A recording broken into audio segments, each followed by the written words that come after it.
Hello again, welcome to another video, and a special shout out to those who subscribe, comment, share and like.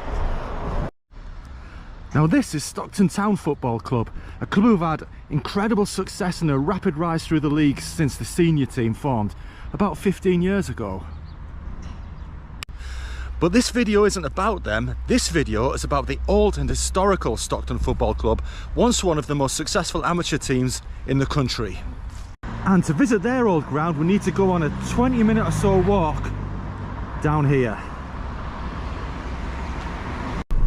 Obviously I'm going to cheat a little bit and drive part of it. So Stockton Town Football Ground is just behind those trees there, and we're just going to drive a little bit down here. Okay then, well I've driven just about a minute from up there and we're going to turn left here just at Stockton Cricket Club. So just a little fact for general sports fans. Stockton Cricket Club here, when Durham County Cricket Club first became a first-class county, and before they built the stadium at Chesterley Street, they played some of their county matches here. In fact, this scoreboard building here was actually built so that the ground was good enough for county cricket. Now Stockton Cricket Club actually ties into the history of Stockton Football Club, so we're going to come back to that a little bit later. So let's keep on walking down here. So the original Stockton Football Club were founded in 1882 and have no link whatsoever to the current Stockton Town Football Club. They were nicknamed the Ancients because they were said to have been around in the town forever, and they played in a pretty unique red and black quadrant shirts with white shorts. They were founder members of the Northern League in 1889 and won the league 5 times, the last time coming in 1933. They also won the FA Amateur Cup 3 times, the last time being in 1912, and were runners-up 5 times, the last time being in 1933.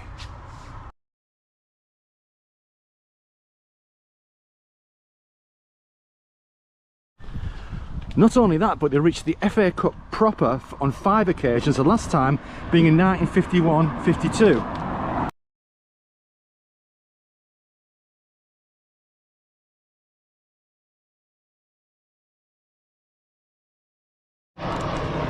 In fact, in that season they got to the FA Cup 3rd round proper, losing 4-0 away to Notts County, having beaten Mansfield in a replay in the 1st round and Folkestone at home in the 2nd round. What a long journey for Folkestone that was in those days.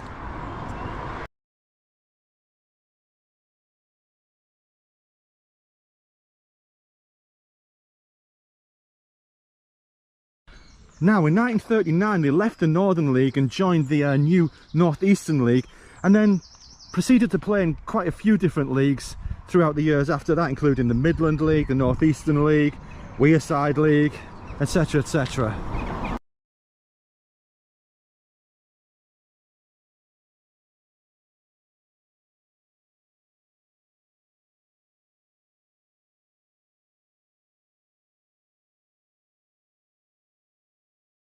After the 1950s, the years of national success were long behind them, and eventually Stockton Football Club folded in 1975.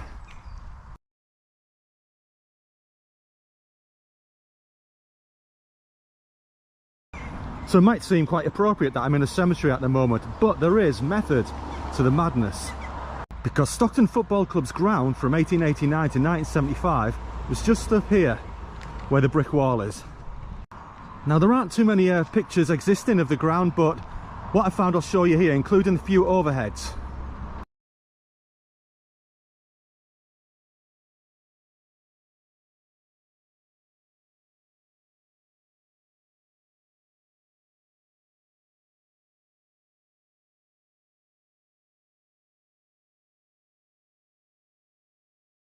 Okay, there's the main road I just walked along, and the ground was called the Victoria Ground, the same as Hartlepool United and Stoke City's.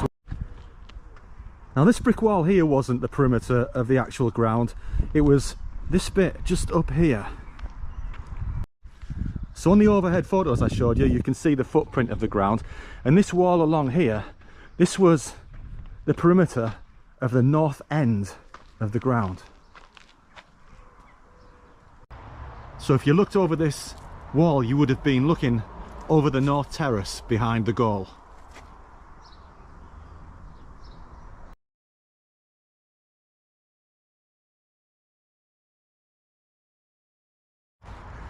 And there's definitely a little bit of a slope going down there, so if you remember the ground, let me know in the comments, was there a slope on the pitch going from side to side? So if that was the north side of the ground, the west side of the ground went all along here. I'm pretty sure this is the original wall. So it was bordered all along this side by Oxbridge Cemetery here.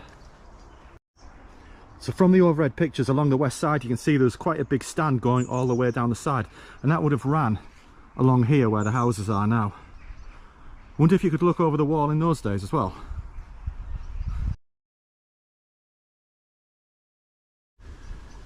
These houses would have been right where the stand was. In fact, this housing estate was built just after 1975, when the ground was knocked down.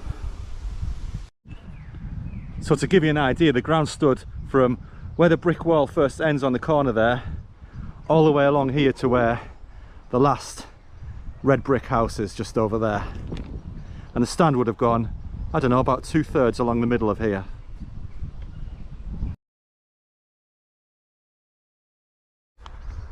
So the south kind of terrace of the ground would have been just here, backing onto the gardens of those white houses. Just here. Now in the photographs you'll have seen a picture of another smaller stand as well that was situated on the other side of the ground, on the east side, and that was knocked down. We're not sure when, maybe early 1950s or late 1940s. It would have been way over there somewhere. Some sources say that the ground held up to 20,000 people, which would be unbelievable in this day and age. It wasn't just used for football, it was also used for athletics meets and also for greyhound racing, but it wasn't kind of your organised National Greyhound Association stuff. It was just basically racing dogs around the pitch, an independent dog racing thing. Right, back on the main road again, we'll go and have a look at the site where the ground actually stood.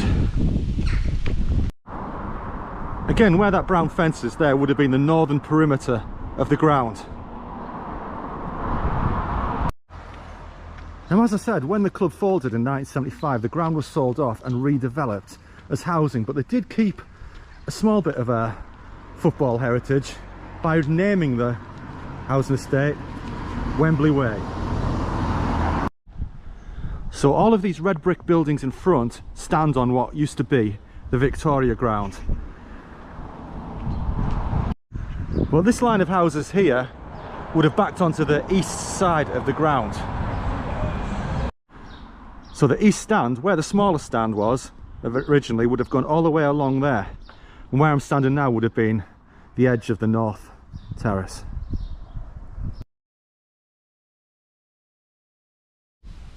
Yep, the north side of the ground went all along there. All of this was the Victoria ground, and here's the brick wall again, which would have been the west side of the ground where the big stand was. Yep, the biggest stand would have gone all the way along there, behind those houses and up here. So I guess it'd be somewhere around the centre spot right now.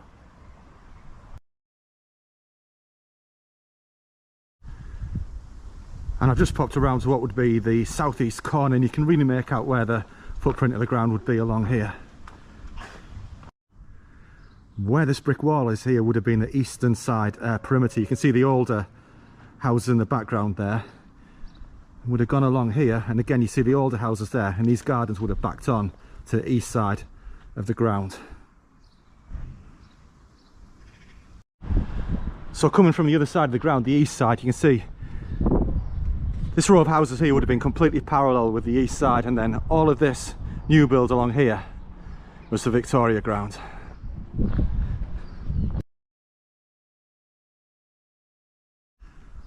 All of this here was the back of the east side, all along here, and the old small stand pre-1950 would have been just over here.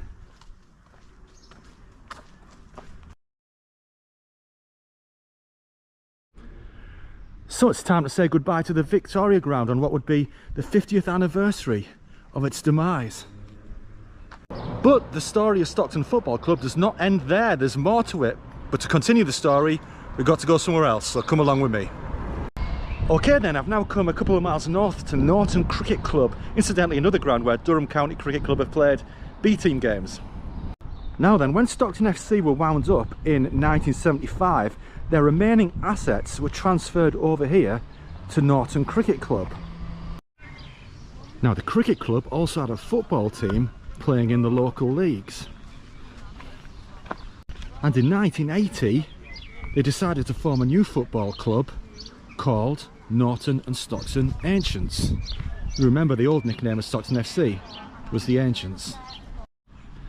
And their ground is just up from the cricket ground, up there beyond the scoreboard. Then in 1982, Norton and Stockton Ancients joined the newly formed Northern League Division 2, where they remained until 2017 when they resigned from the league before joining the Wearside League a couple of years later, where they remain and exist today. And this is the ground, named Station Road. Now it's a shame that's locked up today, but if you search out my Billingham Synthonia video, you'll see some better pictures of it on that one. And the record crowd at this ground was for an FA Cup third qualifying round match against FC United of Manchester of 1,526 in 2010-11 season. And that was the time when FC United were really growing as a club and all the rage, so there were loads of away fans at that match. It was kind of a glamour tie. I know that because I was actually at the match. There were loads of goals as well. I think it was 5-2 to FC United. So that's it for Norton and Stockton Ancients, but there is yet another twist in the tale in our history of Stockton FC. So come with me back to the other side of town. Right then, I'm back at Stockton Cricket Club. Now some of you might be thinking, hang on, I remember a Stockton FC that existed from 1980 to 1999 in the Wearside League and Northern Leagues, and you would be right.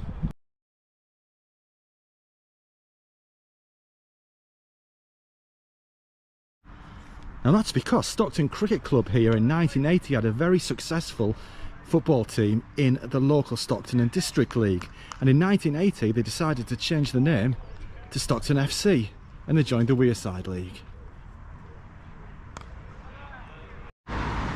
And here's a nicer view of the cricket ground, by the way.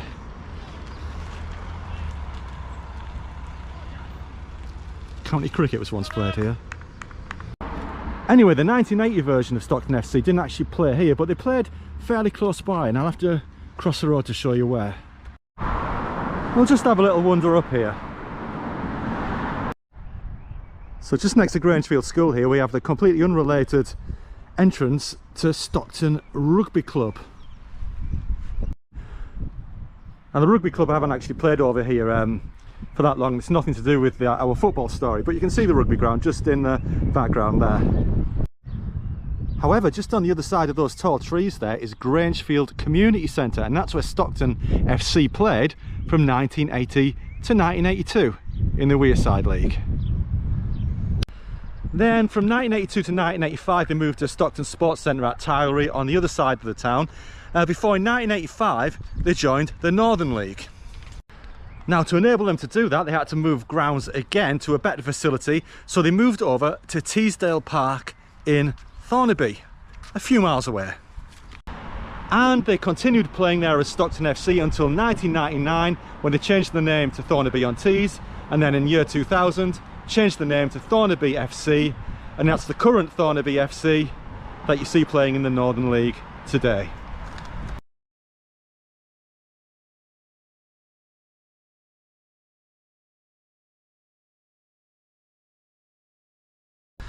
So from 1999 to 2009, the town of Stockton-on-Tees, with a population of over 80,000 people, had no senior football team bearing its name.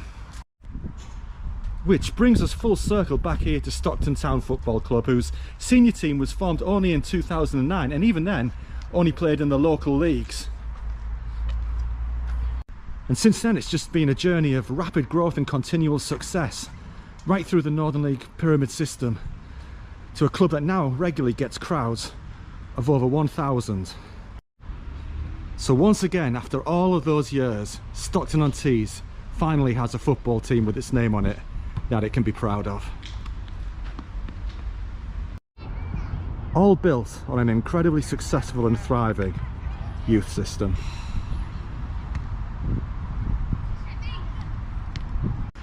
So the future of football in Stockton is looking very bright, and I hope you've enjoyed this video through the history of the Old Stockton Football Club. Make sure you do comment, subscribe and like, and I'll see you in the next one.